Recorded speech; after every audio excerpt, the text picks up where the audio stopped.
Hey everyone, welcome back to my channel. Today, we're continuing our Project Bloodstrike update series, where we take a look at the latest developments in the game. But before we dive into that, I just wanted to take a moment to thank each and every one of you for your amazing support and engagement on my previous video. Your comments and feedback mean the world to me, and I'm so grateful for all the love you've shown me. And on top of that, I have some really exciting news to share with you all. Thanks to your incredible support, we've hit a major milestone. We've reached 100 subscribers in less than 1 month. I can't even begin to express how grateful I am for all of you who have joined me on this journey. Your support and encouragement have been the driving force behind everything I do, and I can't wait to see where we go from here. So, without further ado, let's dive into today's video and see what's new with Project Bloodstrike Update. Thanks again for being here. Today, we're going to be diving into the fourth item on our sequence, which is all about game performance. So, without further ado, let's get started and see what we can do to optimize our gaming experience. First on the list, under game performance, we have a feature called Slide Continuation. This feature allows you to maintain your momentum while sliding and opening ADS, enabling you to shoot while on the move without stopping your slide. Anyway, personally, I don't support the suggestion of removing the ADS slide cancel feature. It has actually helped me face enemies quicker in tight situations. However, I do hope that if this change is implemented, it will be just an option in the settings rather than a permanent change. Next up on our list is slide jumping. This technique allows you to jump in any direction while sliding in a straight line. Simply swipe your jump button in the direction you want to go, and your character will jump up, face that direction, and start sprinting. It's a great way to quickly change direction and evade enemy fire. Hang in there! Coming in at number 3 on our list is the suggestion to remove the sprint to fire delay. This is one of the most frustrating things a game can include. Essentially, when you're sprinting and try to shoot your gun, there's a slight delay that can end up costing you a lot of health. That's why I fully support this suggestion. Next up at number 4 on our list is the suggestion to auto-pick Evo shields from crates. This is another option that I fully support because it makes looting much easier. It's frustrating when you're trying to pick up Evos and enemies are around, and you accidentally swap your gun in the process. It's surprising that this wasn't available during the beta test. Coming in at number 5, we have the grenade line correction feature. This feature ensures that the line trajectory for your grenade only appears when you hold down the fire button, rather than popping up immediately upon equipping the grenade. This is a great addition because it prevents your movement from being slowed down when you equip a grenade, allowing for smoother gameplay.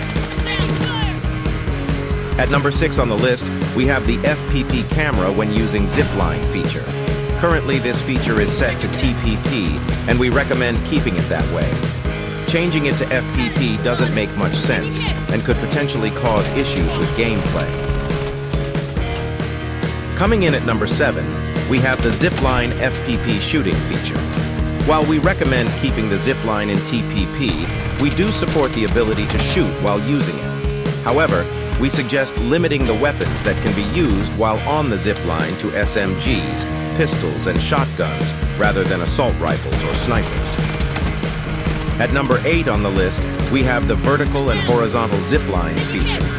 This suggestion proposes adding 2 or 3 ziplines instead of just 1, which can leave enemies confused about which zipline you'll be using.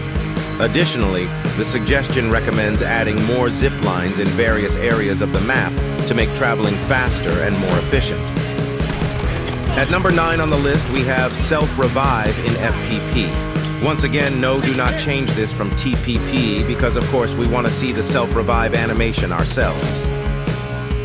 At number 10 on the list, we have a suggestion to add a SelfRevive animation to the game. This would involve adding a unique animation when a player is self-reviving, such as lying on their back and injecting stim shots. This idea has a lot of potential and could add an extra layer of immersion to the game. At number 11 on the list, we have the exciting addition of a new SelfRevive option. This means that if you or your teammate gets eliminated during a match, you'll have the option to bring them back into the game using a regular pistol.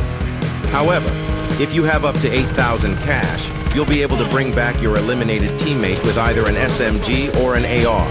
giving you a better chance of winning the game. It's also true that the new SelfRevive option could potentially be annoying if someone you've eliminated gets bought back and lands right on you, catching you off guard. However, I think it's a really cool addition to the game that will add some fun and excitement. It also adds a new layer of strategy to the game, as players will have to decide whether to save up their cash for the SelfRevive option or spend it on other things like weapons and equipment. Overall, I'm excited to see how this new feature would be when it's added. At number 12 on the list, we have the addition of FPP View when in a vehicle. This means that instead of the traditional TPP view when in a vehicle, players will now have the option to switch to FPP View. While some players may prefer the TPP view, I understand that you are not in support of the FPP view. It's important for game developers to listen to feedback from players and make changes accordingly. Personally, I think it's great that the game is offering more options for players to customize their experience, but I understand that not everyone will agree with every change. Already, the difficulty of driving in TPP view in the game is concerning. Switching to FPP view could potentially make driving even more challenging, which may not be desirable for some players. It's important for game developers to consider the impact of changes on gameplay and player experience. Number 13 on the list, FPP Shooting from Vehicle. I agree that shooting out of a vehicle in first-person perspective, FPP, would be a great addition to the game. It's related to the previous point and would add more variety to the gameplay. It's a good idea, but I think it should not be a permanent change. Instead, it could just be something from settings. The next suggestion on the list is to allow vehicle tires to be poppable. This means that when a car is being shot at, the tire's health should reduce and eventually burst. While Project Bloodstrike is trying to create a high-grade military game by making the vehicles bulletproof, I think adding this feature would still be a great addition to the game. Number 15 on the list, we have Increase Med Capacity.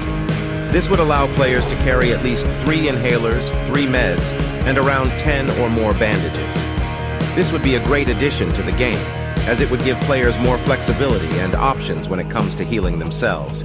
Thank you for suggesting this. And last but certainly not least, at number 16 we have the Sliding Alt Throwable update. This exciting new feature allows players to seamlessly transition from sliding to using a throwable or skill without interrupting their momentum. So now, you can take out your enemies or use skills while on the move.